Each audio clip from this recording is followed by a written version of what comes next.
કેમ તમે ઉદાસ છો? શું થયું? કાંઈ નહીં. બીમાર તો નથી? શું થાય છે?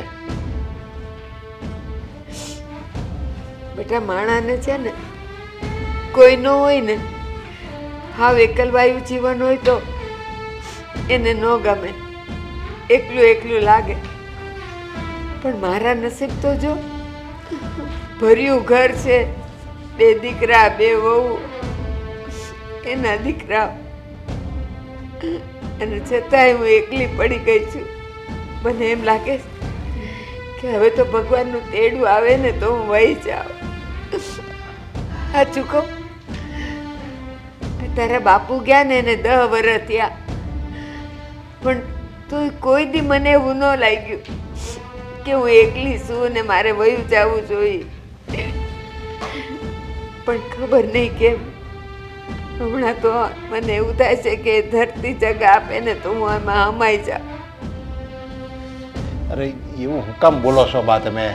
તમારે આ મારી જેવો એક દીકરો છે, એની ઘરે 2 દીકરા છે, 2 દીકરાની વહુ છે, આવો હરોભરો પરિવાર છે, અને છતાંય તમે એમ કહો કે મને ધરતી આપે તો હું હમાઈ જાઉં. આવા અપશબ્દ શું કામ બોલો છો તમે? બેટા અપશબ્દ નથી, કહું તો શું તને, કોઈ દી એવું નહોતું લાગ્યું. આ દીકરાઓ કેવા હારા હતા, કોઈ દી મને કોઈ ખસ નથી કીધું, અને કેવા સમજીને મળીને રહેતા હતા. આ બાયુએ તો દાટ વાળ્યો. જો બા, ભગવાનનું છે ને ધાર્યું નથી થતું. નકર વિચાર જ હતો ને, રાજા બનાવવાના જ હતા. બ્રહ્મના પિતા હતા દશરથ ભગવાન, એને કેટલો ઉમંગ હતો કે મારો રામ કાલ સવારે છે ને આ અયોધ્યાની ગાદી સંભાળશે. તો એની ઈચ્છા પૂરી ન થઈ, લ્યો તો એનો બધા ભાઈ અલગ થઈ ગયા. બસ એવી જ રીતે આપણા સંસારનું છે, અને ભગવાનને આપણને એ શીખવાડ્યું. બાકી એની તો એ લીલા જ હતી. એણે શીખવાડ્યું કે મનુષ્ય તારી ઈચ્છા બધી પૂરી નહીં થાય એટલે તું તારી જિંદગીમાં ક્યારેય દુઃખી નહીં થતો. એટલે એવું જરૂરી નથી કે બધા આપણી હારે જ રહે અને આપણે એક રહેવી. જેવા જેના વિચાર એવું એ કરાય. પણ સાચું કહું નરેશ, આ તારો જન્મ થયો પછી તારા ઘરે 2 દીકરાઓનો જન્મ થયો, હું એટલી બધી ખુશ હતી, એટલી બધી ખુશ હતી કે ભગવાને મારા પર કેટલી મહેર કરી છે. એને મારું ઘર બધું હર્યું ભર્યું થઈ ગયું છે, લીલી વાડી થઈ ગઈ છે. પણ હવે એવું લાગે છે કે જેટલા છોકરાઓ એટલા ગુમડા કહેવાય. ધીરે ધીરે પીડા આપે આપણને. અરે જો આપણા નસીબમાં છે ને એટલું જ ભેગું રહેવાનું લખ્યું છે. હવે એ બેનો વિચાર એમ છે કે અમે જુદા થઈ જાવી અને અમે અમારી રીતે બધું કરવી. પણ એને એ ખબર નથી કે જુદા થવામાં કોઈનું સારું થયું નથી. અને હવે એને મારી કે તમારી ક્યાંય જરૂર જ છે. એને પોતાને એમ થઈ ગયું છે કે હવે તો સ્વતંત્ર થઈ ગયો છું, મને તો હું જે માંગુ એ મને મળશે. પણ જ્યારે આ દુનિયાદારીનું એને ભાન આવશે ને, જ્યારે એ આ જિંદગીની ઠોકરથી પીડા છે ને, ત્યારે એને આ બાપની યાદ આવશે. નરેશ તને એક વાત કહું, તું સમજણો જ હતો. તને ખબર છે ને તારા કાકાની અમે બધા 8-9 ભાઈઓ હતા. એની બાયું, એનો વસ્તાર થઈને અમે 38 જણા હતા. અને ડેલો અમારો નાનો પડતો, તો જો કોઈ જુદું રહેવાનું નામ નહોતું લેતું. ને ઓલા મોટા રસિક કાકા ને તારા, એને જુદું થવાનું થયું ને તો આખું ઘર કેટલું રોયું છે. ત્યારે એ માણ કંઈક બાજુના ડેલામાં ખોરડું લીધું હતું, પણ તોય એને જુદું નહોતું થવું. અને અહીંયા તો આટલી પગથાણ છે ને તોય છોકરાઓ ભેગું નથી પાવતું. અત્યારે બધાના મન જ જુદા થઈ ગયા છે, અને ત્યારે છે ને મન બધાના એક હતા. અને કહેવાય છે ને કે સમયની હારવાર પરિવર્તન આવે, અને પરિવર્તન આ સંસારનો નિયમ છે.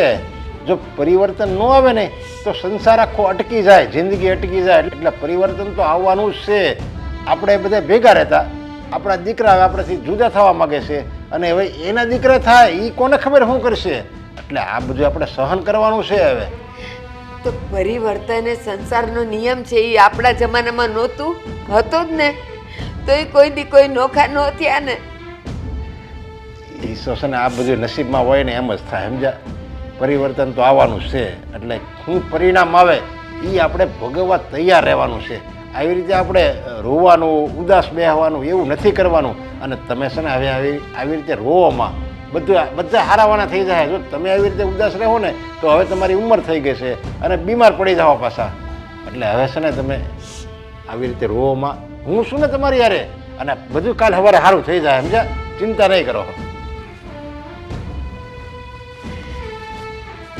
નરેશ, તું મને ગમે એટલું સમજાવે પણ મને ખબર છે આખા ઘરમાં તારા સિવાય મારું કોઈ નથી, કોઈ નથી મારું.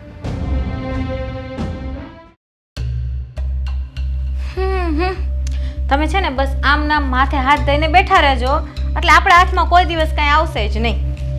એટલે પપ્પાએ આપણને એમ કહી દીધું કે તમારા લોકોને જેને જેમ રહેવું એમ તમારી રીતે કમાવો અને ખાઓ. એમ કેમ ન કીધું કે મિલકતમાં ભાગ આપીશ? અને તમે અને સાગરભાઈ કઈ બોલી તો શક્યા નહીં, અને આમ નામ બેઠા રહેશો તો બધું બાપુજી એની પાસે રાખશે ને છેલ્લે એની બેનને આપી દેશે, પણ આપણને નહીં આપે. આ તો ન જ આપે ને.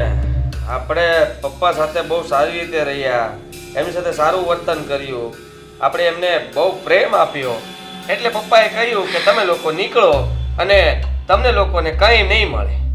એટલે તમે બોલો છો? હા, હું જ બોલું છું. વિચાર તો કર. મારા પપ્પાએ મને ચોખ્ખું કહી દીધું હતું કે ભાઈ ભાગ નહીં પડે, અને છે ને અમે જીવીએ છીએ ત્યાં સુધી તો ભૂલી જ જજો. આ તમારે અમારી જરૂર પડે ને તો આ ઘરમાં આવજો, બાકી ન આવતા. અને તમે માની પણ લીધું, એટલે આપણે આપણી રીતે ફ્રીડમથી ક્યારે જીવવાનું જ નહીં.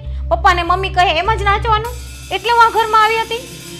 અરે મારે તે નાચવું નથી, એ લોકો નચાવે એમ, પણ નાચવું પડે ક્યારે. પણ આપણને આવડ્યું નહીં. જો એવું આવડી ગયું હોત ને તો એ કે તેમ કરતા ગયા હોત તો બધું ધીમે ધીમે આપણા નામે થઈ જાય, અને પછી આપણે આ ખેલ કરવાના હતા. આપણે પહેલા ખેલ કરીને બેઠા ને હવે ભાગ માંગીએ છીએ. ક્યાંનો ભાગ મળવાનો? આદિ પ્લીઝ, આખી દુનિયામાં છે ને આવા હજારો પ્રશ્ન છે ને, આ આપણા ઘરમાં નવાઈનો પ્રશ્ન નથી કે આપણે પપ્પાને એમ કહીએ છીએ કે અમને ભાગ આપો. અરે તમે બંને એના છોકરાઓ છો, તમારો કાયદેસરનો હક લાગે, અને તમે શું મમ્મી પપ્પા સામે બોલો એટલે એનો મતલબ એવો છે કે આપણને કાઢી મૂકે, કંઈ આપે નહીં? અરે પપ્પાએ તો તમારા લોકોનું વારસાગતમાં પણ નામ નથી નાખ્યું. હા તો ન જ નાખે ને. પણ અને આપણો કેસ કે હજારોમાં નથી, એવા હજારો કેસ આમનામ પડ્યા છે જે કેસ કબાડા કરીને કોઈનો કઈ ઉકેલ આવ્યો નથી. અને એમાંનો એક કેસ આપણો છે કે જેની અંદર બે ભાઈઓ અલગ રહેવા જતા રહ્યા છે, અને મમ્મી પપ્પા ટેસ્ટથી હવે પોતાના ઘરમાં રહે છે, અને કોઈ મિલકતમાં કઈ પણ વસ્તુ આપવા માંગતા નથી. તો સારું થયું કે આપણે નોખા થયા, તો મારા ભાઈએ તમને એક જોબની વ્યવસ્થા કરી આપી, એટલે આપણું ચાલે છે. નહીં તો તમે ઓલ ઓવર બધું બ્લેમ મારી પર જ નાખત ને છેલ્લે. ઓફિસ થોડી મૂકી છે, અને તારા ભાઈએ કઈ એહસાન નથી કર્યું, અને એ જોબ હું મૂકી જ દેવાનો છું. મારે કઈ જોબની જરૂર નથી. હું કોઈ નીચે કામ કરું એમ? આ પોતાની ફેક્ટરી છે, હું નીચે કામમાં રાખું બધાને, અને હું કોઈની હેઠે કામ કરું? મને જરાય ગમતું જ નથી આ. હાદી, તમારી સાથે તો મને એવું લાગે છે આજકાલ કોઈ વાત કરવાની જ ન થાય. ગમે એ વાત કરો ઊંધા જ જવાબ આપો છો. તમારી ગણતરી છે શું? મને સમજાતું નથી કે મેં આવું શું કામ કર્યું. પપ્પા સાથે આ વસ્તુ કરવાની જરૂર નહોતી, આપણે જુદા થવાની પણ જરૂર નહોતી. એટલા માટે હવે વિચાર આવે છે કે સાલી ભૂલ થઈ ગઈ છે મારી. હા, તો હવે ભૂલને સુધારવા માટે શું કરશો? કેમ કે એ જ ઓફિસમાં તમે જે મશીન બનાવીને ફેક્ટરીમાં વેચો છો એ રોકાણ તો મારા ભાઈએ તમને આપ્યું છે, તો પપ્પાને કયો ને આપી દે પૈસા. અરે યાર, આ પપ્પાને કોણ સમજાવે? પપ્પા એક રૂપિયો પણ આપે એમ નથી. અને હું અહીંયા બેઠો બેઠો એ જ વિચારતો હતો કે મારી મિલકતમાંથી હું મારો ભાગ કેવી રીતે લઉં. હા, તો તમે શું વિચાર્યું? કઈ સૂચતું નથી મને. તો મને સૂજે છે. શું સૂજે છે તને? હા, આમ જો, કાયદેસર અત્યારે તો મિલકત છે ને એમાં કેસ થતા જ હોય છે કે આમાં મારો કાયદેસરનો હક ઈશો છે ને મને આપવો પડે. તો મારું કહેવાનું એમ છે કોઈ સારા એવા વકીલની સલાહ લ્યો અને પપ્પા વિરુદ્ધ કેસ કરી નાખો. ભલે નો ડાઉટ પપ્પા તમારા છે, બધી મિલકત એની છે, પણ એ થોડું કઈ બધું ઉપર ભેગું લઈને જશે. રહેવાનું તો આપણું જ છે બધું. વાહ, કેસ કરી નાખો એટલે તને એમ કે સોલ્યુશન આવી જશે એમ? અરે કેસ કરવાથી કઈ નહીં થાય. પપ્પા ઉલટાના સામો કેસ કરશે કે મારા દીકરાઓ મારી સાથે રહેવા નથી માંગતા, મારી સાથે કોઈ સંબંધ રાખવા નથી માંગતા, અને એટલા માટે હું એને કોઈ પણ ભાગ આપવા નથી માંગતો. મારી સેવા જે કરશે, મારી સાથે જે રહેશે એને ભાગ મળશે. ના ના વકીલ તમે પોતે જ લાગો છો નહીં? અને કેસ કર્યા પહેલા તમને બધા રિઝલ્ટની ખબર જ છે. કમસે કમ વકીલને બોલાવીને વાત તો કરો, ખબર તો પડે. અરે વકીલ પાસે વાત કરીશ ને તો પૈસામાં આમ નામ પાણી થશે પૈસાના, આ પૈસાનો બગાડ થશે, પણ મને નથી લાગતું કે ભાગ મળે. છતાંય આ તું કહે છે ને તને શોખ છે ને, ઠીક છે, હું સારામાં સારા વકીલ સાથે બેસીને વાત કરીશ ને આ વિષય પર ચર્ચા કરીશ ને કહી દઈશ કે મારે મારી મિલકતમાંથી ભાગ જોતો હોય તો કેમ મળે. ઓકે, તો તમારી મારી ઉપર મહેરબાની રહેશે, કેમ કે રોજ રોજ આવી રીતે જીવવું છે ને મારા માટે અઘરું છે. ઓકે,